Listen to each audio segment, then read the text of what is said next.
네, 윤 전 대통령 관저 앞에서 청년층 지지자들을 안아주고 악수도 하며 감사를 표했는데요.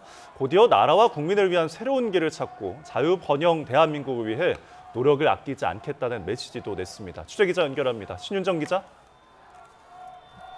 네, 용산 대통령실입니다. 네, 윤 전 대통령 관저에서 나오면서 메시지를 냈는데요. 자세히 전해주시죠. 네, 윤석열 전 대통령은 파면 일주일 만인 오늘 오후 5시 7분쯤 한남동 관저에서 출발했습니다. 예고했던 5시보다는 7분가량 지연됐는데요. 넥타이를 매지 않은 정장 차림, 또 머리를 정돈한 모습으로 나타난 윤 전 대통령은 차량으로 관저 정문까지 일단 이동했습니다. 이후 차량에서 내려서 관저 정문 앞에 모여있는 지지자에게 다가가서 청년들을 안아주거나 악수하며 감사 인사를 건넸습니다. 윤 전 대통령은 고맙습니다, 감사합니다라고 말하며 지지자 속으로 직접 걸어가 인사했고 두 손을 번쩍 들어 흔들기도 했습니다.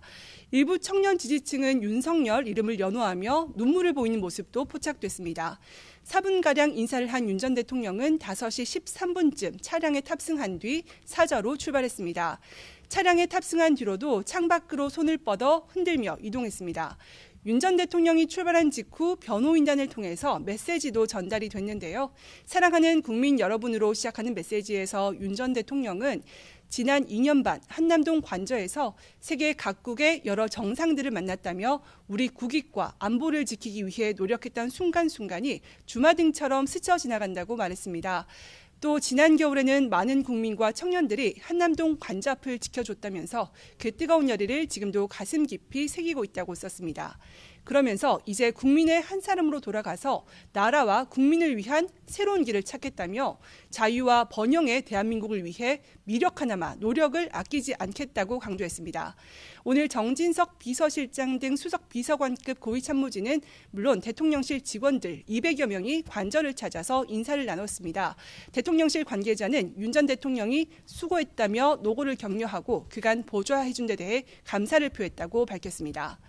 윤 전 대통령은 이후 경호 차량의 호위를 받으며 서초동 사저로 이동했고 부인 김건희 여사는 차량에서 함께 이동해 사저 앞에서 내려 함께 지지자들에게 인사한 것으로 알려졌습니다.